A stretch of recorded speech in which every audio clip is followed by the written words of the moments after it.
ഇനി ഞാൻ മൗലവിയോട് പറയട്ടെ, നിങ്ങൾ ഈ മഹാന്മാരെ നിങ്ങൾക്കത് അംഗീകരിക്കാൻ കഴിഞ്ഞില്ലല്ലോ. ഇനി ഓരോന്നും ഞാൻ സ്ക്രീനിൽ കാണിക്കുന്നു. ഫത്ഹുർ റബ്ബാനി ഒന്ന് സ്ക്രീനിൽ കാണിക്കോ മോനെ. ഞാൻ കളിക്കാം. അന്തല്ലതി എല്ലാം തന്നെ കേട്ടില്ലേ? ഇനി ഉപ്പാപ്പയുടെ വിവരണം കൊടുത്തില്ലേ? ഇനി ഫത്ഹുർ റബ്ബാനി ഒന്ന് കാണിച്ചു. കണ്ടോ? കാണിച്ചു. ഇനി അൽ വിലായത്തുൽ കറാമനി കാണിക്കാൻ പോകുന്നറിയോ? മുഹീദ്ദീൻ ശൈഖ് ആരാണെന്ന്. മുഹീദ്ദീൻ ശൈഖിനെ തള്ളി പറയാൻ കഴിയുമോ മുജാഹിദേ? എന്നാൽ നിങ്ങൾ പറഞ്ഞില്ലേ ഇവിടെ കേരളത്തിൽ ആദ്യമായി ഉണ്ടാക്കിയ പണ്ഡിത സംഘടന കേരള ജമീയത്തുൽ ഉലമയാണെന്ന് പറഞ്ഞില്ലേ? അത് ഞങ്ങളെ ആലിമീങ്ങൾ ഉണ്ടാക്കിയതല്ലേ? എന്നിട്ട് നിങ്ങൾ കള്ള രജിസ്ട്രേഷൻ ചെയ്തിട്ട് തട്ടിയെടുത്തതല്ലേ? അപ്പോഴല്ലേ ഞങ്ങളെ ആലിമീങ്ങൾ എന്നാ പിന്നെ ഞങ്ങളിലൊരു സംസ്ഥാനം കൂട്ടിക്കൊടുക്കാന്ന് പറഞ്ഞ് സ്വസ്ഥ കേരള ജമീയത്തുൽ ഉലമ ആക്കിയത്? നിങ്ങളെ പരിപാടി പള്ളി തട്ടലല്ലേ, സംഘടന തട്ടലല്ലേ, എല്ലാം തട്ടിയെടുക്കലല്ലേ? അങ്ങനെ ഞങ്ങളെ ആലിമീങ്ങൾ ഉണ്ടാക്കിയ കേരള ജമീയത്തുൽ ഉലമ നിങ്ങൾ കള്ള രജിസ്റ്റർ ചെയ്തിട്ട് തട്ടിയെടുത്തതല്ലേ? ആ നിങ്ങളെ കേരള ജമീയത്തുൽ ഉലമ അതിന്റെ നേതാവായ KM മൗലവി എഴുതിയിട്ട് നിങ്ങളെ പണ്ഡിത സംഘടന പ്രസിദ്ധീകരിച്ച പുസ്തകമാണിത്. മൗലവിമാര് ശരിക്കും എന്താ മുജാഹിദ് എന്ന് പാവപ്പെട്ട എന്റെ അടുത്ത് നിന്ന് പഠിച്ചോ. നിങ്ങൾക്ക് എന്താ മുജാഹിദ് എന്നറിയില്ല, എന്താ സുന്നി എന്നറിയില്ല, എന്താ ഇസ്ലാം എന്നറിയില്ല, എന്താ ഖുർആൻ എന്നറിയില്ല, എന്താ ഹദീസ് എന്നറിയില്ല, എന്താ ഇമാമികളെ കിതാബ് പറഞ്ഞതെന്നറിയില്ല, ഔലിയാക്കളെ ഭാഷ നിങ്ങൾക്കറിയില്ല. നിങ്ങൾ എന്റെ അടുത്ത് നിന്ന് പഠിച്ചോ, എന്താ മുജാഹിദ് എന്ന് പഠിച്ചോ. നിങ്ങളെ പണ്ഡിത സംഘടന കേരള ജമീയത്തുൽ പ്രസിദ്ധീകരിച്ച അൽ വിലായത്തുൽ കറാമ എന്ന പുസ്തകം, ഈ പുസ്തകത്തിൽ മുഹീദ്ദീൻ ശൈഖ് റളിയല്ലാഹു അൻഹുവിനെ പറ്റി പറഞ്ഞത് എന്താണ്? അതാ സ്ക്രീനിൽ തെളിഞ്ഞു കാണുന്നു. എന്റെ മാന്യ മുസ്ലിമീങ്ങളൊന്ന് നോക്കൂ. മാത്രമല്ല അൽ ആലിമുർ റബ്ബാനി മുഹീദ്ദീൻ ശൈഖ് അബ്ദുൽ ഖാദിർ ജീലാനി റളിയല്ലാഹു അൻഹുവിന്റെ ഹത്തിൽ ശൈഖുൽ ഇസ്ലാം ഇബ്നു തൈമിയ്യ റഹിമഹുല്ലാഹ് ഇങ്ങനെയാണ് പറഞ്ഞിട്ടുള്ളത്. ഇന്ന കറാമാതിഹി ഖദ് സബതത് ബിത്തവാതുരി ബൈനൽ അകാബിരി വൽ അസാബിരി ജലായിൽ ഐനൈനി 130. അദ്ദേഹത്തിന്റെ കറാമത്തുകൾ മഹാന്മാരുടെയും സാധാരണന്മാരുടെയും ഇടയിൽ തവാത്തുർ കൊണ്ട് സുബൂത്തായിരിക്കുന്നു. അതായത് ഒരാൾക്കും നിഷേധിക്കാൻ പറ്റാത്ത നിലക്ക് കറാമത്ത് സ്ഥിരപ്പെട്ട ആളാണ് മുഹീദ്ദീൻ ശൈഖ് എന്ന് നിങ്ങളെ നേതാവാണെന്ന് നിങ്ങൾ പറയുന്ന ഇബ്നു തൈമിയ്യ പറഞ്ഞിട്ടുണ്ടെന്ന് നിങ്ങളെ പണ്ഡിത സംഘടന പ്രസിദ്ധീകരിച്ച അൽ വിലായത്തുൽ കറാമ എന്ന ഈ പുസ്തകത്തിലുണ്ട്. പിന്നീട് ഇത് നിങ്ങൾ പൊളിച്ചെഴുതിയിട്ടുണ്ട്.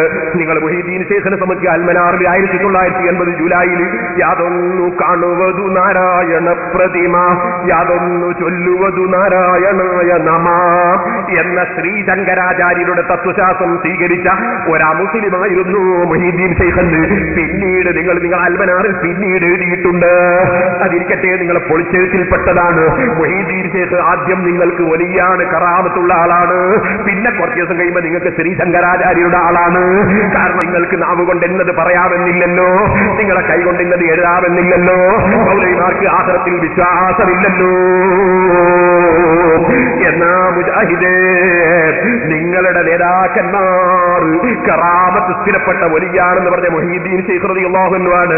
ലാ അന മാ അന, ഞാനില്ല, വമാ നഹ്നു, നമ്മളില്ല, ഇല്ല അന്ത അന്ത, നീയല്ലാതെ ഇല്ല അല്ലാഹ് എന്ന് ഔലിയാക്കൾ പറയാറുണ്ടെന്ന് പറഞ്ഞത് കേട്ടോ.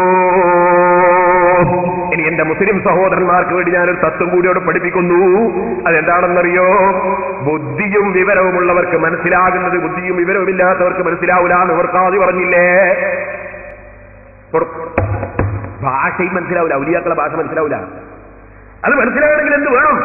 അതിന് ബുദ്ധി വേണം, അതിന്റെ പുറമേ വിവരം വേണം, തഖ്വ വേണം, അല്ലേ?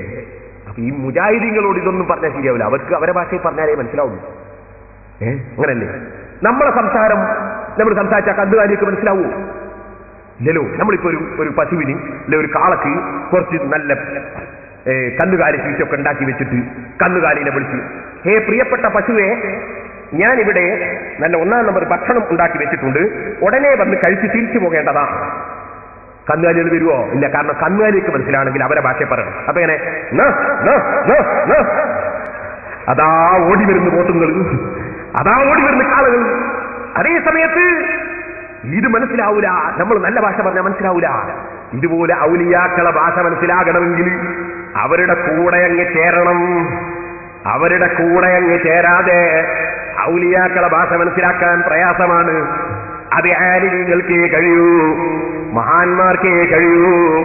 അതുകൊണ്ട് തന്നെ നിങ്ങൾക്കിത് മനസ്സിലാവില്ല എന്ന് വിചാരിച്ചിട്ട് ഞങ്ങൾ ഹാ ഹൂ ഹീ ഹയ്യ് എന്ന് ചൊല്ലുമ്പോ നിങ്ങൾക്ക് തമാശയല്ലേ? പക്ഷേ ഹദീസിന്റെ കിതാബുകൾ പരിശോധിച്ചാൽ അറിയണം എന്നർത്ഥമില്ലേ? അറിയണം, ഹീ പറയണം, ഹൂ അല്ലാഹു തആല ഹയ്യ്, അവൻ ഹയാത്തുള്ളവൻ തന്നെ. പക്ഷേ നിങ്ങൾ കൊണ്ടുപോകുന്നതൊക്കെ മനസ്സിലാകുന്നു. നിങ്ങളതിന് മൗലവിമാര് പറയൽ എങ്ങനെയാണ്? അവൻ, അവൾ, അല്ലാഹ്. നിങ്ങൾ അർത്ഥം പറയാറുള്ളത് കാരണം നിങ്ങൾക്ക് ഒരിക്കൽ അവനെ ഓർമ്മ വരും, പിന്നെ അവളെ ഓർമ്മ വരും. ഔലിയാക്കൾക്ക് ഓർമ്മ അല്ലാഹുവിനെയാണ് കേട്ടോ.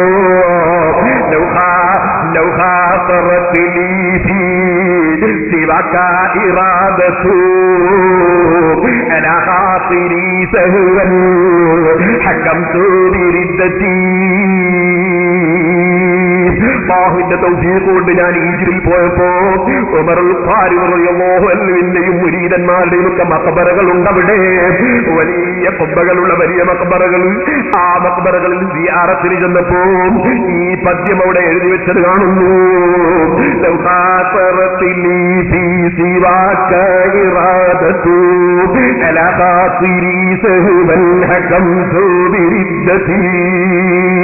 അല്ലാഹുവേ, നീ അല്ലാത്തൊരു ചിന്ത ഞങ്ങളെ മനസ്സിലില്ല. നീ അല്ലാത്തൊരു ചിന്ത ഞങ്ങളെ മനസ്സിൽ വന്നാൽ ഞങ്ങൾ എത്തിയ സ്ഥാനത്ത് നിന്ന് എത്രയോ പിന്നിലേക്ക് പോയി എന്ന് വിധി പറയും. അല്ലാഹുവിൽ ലയിച്ചു കിടക്കുന്ന ഔലിയാക്കളെ ഭാഷയ്ക്ക് നിങ്ങൾ എന്തിനർത്ഥം പറയാൻ പോകണം?